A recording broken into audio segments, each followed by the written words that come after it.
This is 99% Invisible. I'm Roman Mars. The largest body of water in California was formed by mistake. In 1905, the California Development Company accidentally flooded a huge, salty depression in the Sonoran Desert known as the Salton Sink, creating an enormous salty lake called the Salton Sea. And here we are at the edge of the Salton Sea.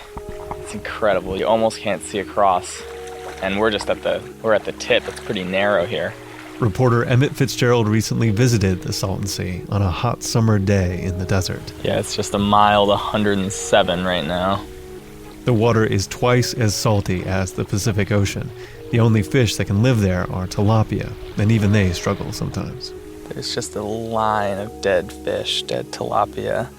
And then, oh my God, there's flies everywhere. The ground beneath the southern end of the sea is volcanic, and boiling water bubbles to the surface in muddy pools.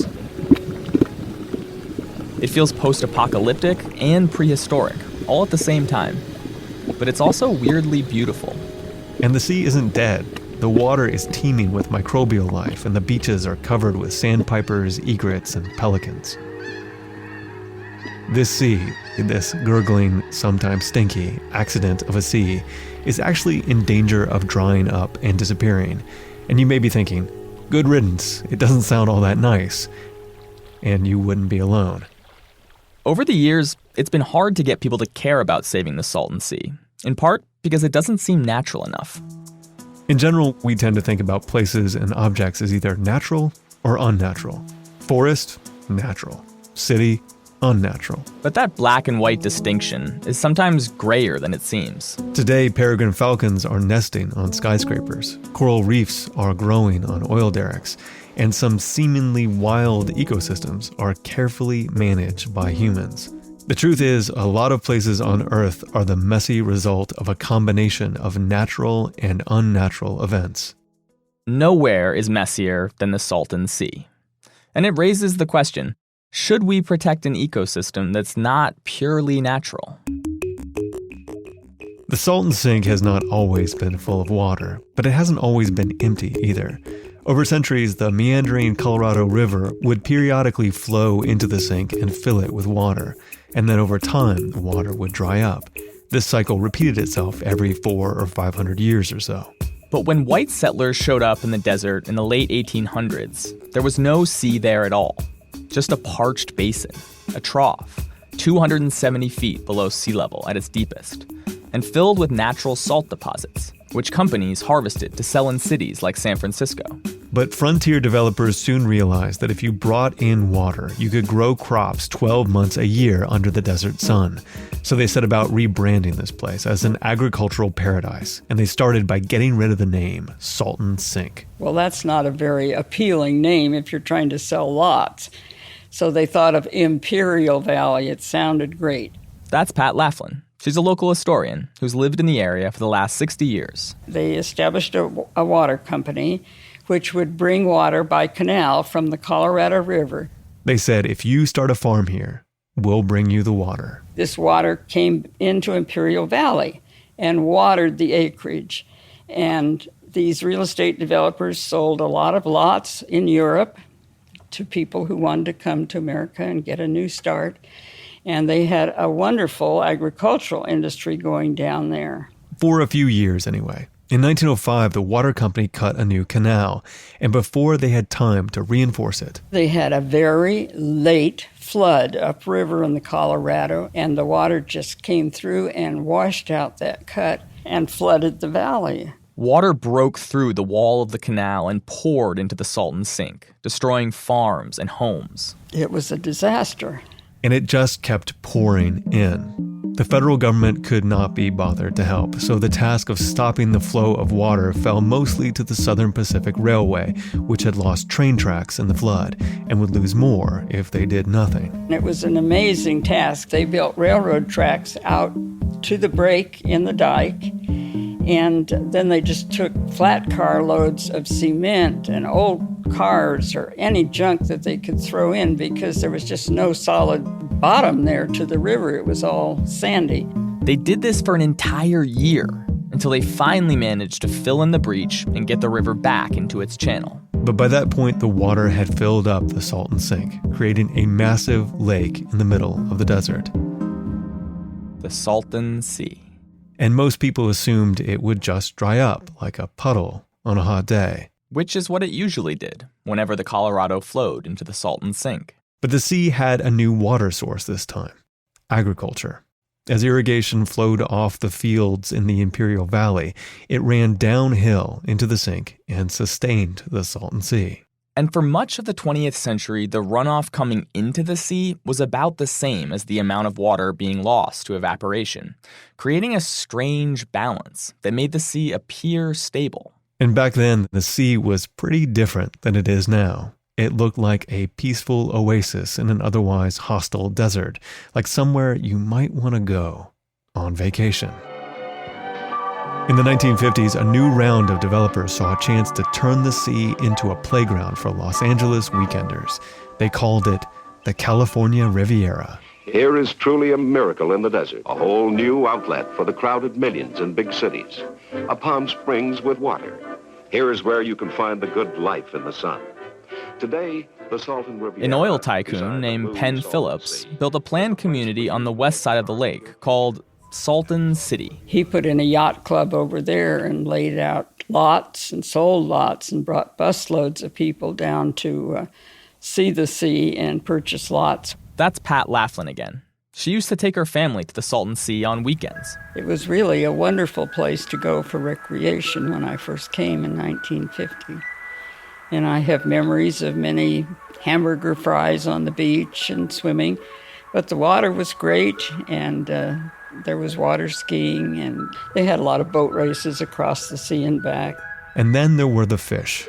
The California Department of Fish and Game decided to stock the sea with fish in order to encourage more tourism. Scientists at UCLA worked to design an ecosystem that could handle year-round sport fishing. And they had to establish a whole food chain to get the larger game fish to survive. But they started with the little brine shrimp, and they brought them up from the Gulf of Baja California, and they brought in the brine fish, and then whatever the 8 brine fish came, and then the next thing up the chain. The water was salty, but not too salty, and so they tried a mix of freshwater and saltwater species. And a lot of this work was done by biologists, but some of it was just renegade fishermen. They tried all kinds of fish. They tried harbor seals, and they survived, I guess, for a while, but after a while they didn't see any of them anymore. That's Steve Horvitz, a retired ranger with the California State Parks. Spent about 10 years down at the Salton Sea living in the desert. Steve says that a few fish like tilapia, sargo, and corvina thrived. And by the 1960s, the Salton Sea was one of the most popular fishing destinations in the country. The marinas were full of boaters. The marinas were full of life, and the bars were full, and it was packed. There were a run of cars, coming from the LA area down to the Salton Sea every weekend. Stars like the Beach Boys and Frank Sinatra tooled around the lake in motorboats. And they gave concerts and programs on the shore of the Salton Sea. The West Coast has the sunshine and the girls all get so tan. It was a place to go. There was a time when more people went to the Salton Sea than went to Yosemite. But the good life in the sun didn't last all that long. In the 70s and 80s, floods knocked out a lot of the infrastructure along the shoreline. And most of the owners of the marinas and the yacht clubs decided not to rebuild. By then people began thinking that, maybe there were more issues than they were aware with the Salton Sea. And they were right. One of the biggest issues was salinity. The water entering the Salton Sea picks up salts from the soil, and those salts have nowhere to go. Salton Sea is a closed body of water. The only way water leaves is it evaporates. And as water evaporates, the material, the solids, stay. And so the salt concentration continues to increase and increase and increase. Every year, the sea gets saltier and saltier, which is a natural process for lakes with no outlet. But tourists didn't like super salty water, smelly fish die-offs, and massive algae blooms. By the 1990s, most of the marinas and hotels had closed their doors, and a lot of people had left town. A rugged contingent stuck it out in small seaside towns, but the dream of the California Riviera was over. And then in the mid-90s, the sea began to dry up. Remember, pretty much the only water going into the sea was from agricultural runoff. But over the years, farms have become more efficient with water. They installed drip irrigation systems that reduced the runoff draining into the sea. Then in 2003, as part of a complicated water deal, the water district in Imperial Valley sold off the rights to a lot of their water, mostly to San Diego. Some farmers in the area had to stop watering their fields, which meant less water draining into the Salton Sea. Steve Horvitz and many other local people fought hard against the water transfer, which they say was done without a proper environmental review. They lobbied politicians in Sacramento and Washington, demanding a plan for saving the Salton Sea. But few lawmakers wanted to prioritize a fading tourist destination. In the 90s, celebrity Congressman Sonny Bono had been a champion for the sea, but he died in a ski accident in 1998. Steve Horvitz says that he even had trouble getting help from environmental groups. Some environmentalists that I knew, they would discount the Salton Sea. It's just a wasted body of water. It's just a man-made lake. And so why are you so worried about it? And I was amazed by that. You know, many people talk to us about why we restored the Salton Sea. It was an accident. That's Bruce Wilcox. I'm the Assistant Secretary for Natural Resources Agency in charge of Salton Sea policy. And Bruce takes issue with people who call it an accidental sea. This latest version of the Salton Sea was an accident, but there's lots of geologic history that shows that the Imperial Valley was flooded periodically by the Colorado River. Either way, wildlife doesn't really care whether or not the lake is an accident. Just look at all the birds. Ducks, geese, stilts, and dowshers, heron, brown pelican, and white pelicans, a large population of white pelicans. There are about 425 different species that have been cataloged or identified at the Salton Sea. Aside from the Texas Gulf, the Salton Sea has more bird species than any other place in the U.S. Many of those birds migrate up and down North America, and the birds would stop at marshes in Southern California to refuel. But those marshes aren't there anymore. Most of the wetlands in Southern California, or actually probably in all of California, have disappeared because of development of one kind or another. The Salton Sea is one of the last stops they have. So if we lose that link, if it dries up, I'm afraid we'll crash a lot of bird populations. And there's another reason not to let the sea evaporate. Probably the most compelling reason is human health. As the sea recedes, it exposes dry lakebed called playa. And it's made up of tiny dust particles that can get into your lungs and cause respiratory diseases like asthma. To make matters worse, heavy metals and other toxins from all that agricultural runoff have settled at the bottom of the lake. So there's a tremendous health risk. And not just for people living near the sea. Toxic dust could get blown as far away as Phoenix, Arizona. The Pacific Institute, a water think tank in Oakland, wrote a report in 2014 saying that the cost of doing nothing at the Salton Sea could be as high as $70 billion over the next 30 years. As part of that 2003 water transfer, California agreed to send some water to the Salton Sea for a few years to keep the salinity in check while they figure out a solution to the dust and the birds. That water will stop flowing after 2017. But there is a little glimmer of hope. This year, California approved $80 million for a new Salton Sea Task Force, which Bruce Wilcox heads up, and they're using the funds to start designing ways to keep the dust down and the birds coming back, all using a lot less water. The plan is basically to build artificial wetlands, with water cycling between ponds of varying salinity levels, each designed to support different bird species. And there'll be walkways and boat launches, so people can enjoy the resource too. But there's no blueprint for this kind of ecosystem architecture. And planning an ecosystem runs counter to a pretty basic ecological principle, that nature knows best. For a lot of environments, the best approach is to keep humans as far away as possible. But it's too late for that at the Salton Sea. Humans have transformed this landscape, really the entire Colorado River basin, in such profound ways. We dammed up the river and irrigated the desert. We have dried up all the wetlands.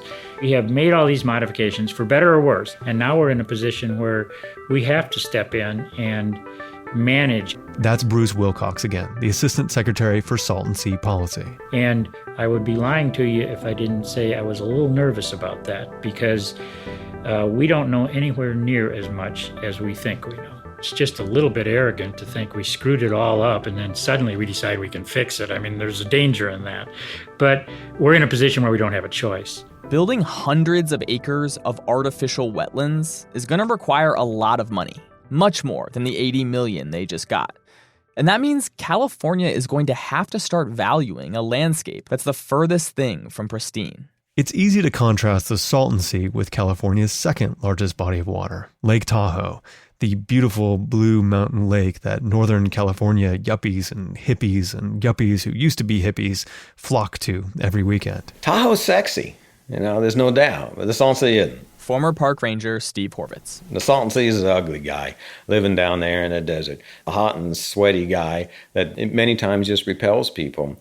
And that Salton Sea will never be a Lake Tahoe, but it'll have its own beauty. Everywhere you go in California, there are bumper stickers that say, "Keep Tahoe Blue." It's almost a badge of environmentalism out here. The Salton Sea might not be as beautiful or as natural as Lake Tahoe, but we need it all the same. But if the Salton Sea is going to get saved, it'll need to get appreciated first.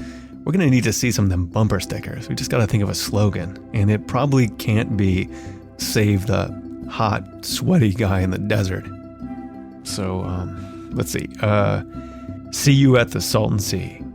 Make the Salton Sea great again. Redesign the Riviera. The Salton Sea is for the birds. We came, we saw the Salton Sea. Maintain the mistake. Don't add salt in the wound. Keep God on your right shoulder and Salton on your left. Tilapia, I hardly know ya. That's the one. 99% Invisible was produced this week by Emmett Fitzgerald with Sharif Youssef, Katie Mingle, Kurt Kolstad, Sam Greenspan, Avery Trufelman, and me, Roman Mars. Some of the music in this episode was provided by our friends at OK Akumi from Hell Audio. OK Akumi have a new 4-song EP that I just bought yesterday. It's on Bandcamp. It's called Sea, Land, Sky. We are a project of 91.7 KALW San Francisco and produced on Radio Row in beautiful downtown Oakland, California. You can find this show and like the show on Facebook. Follow all the people who work on this show on Twitter and Instagram, but the best way to explore the 99% invisible activity that shapes the design of our world is to click around the hundreds and hundreds of stories on 99pi.org.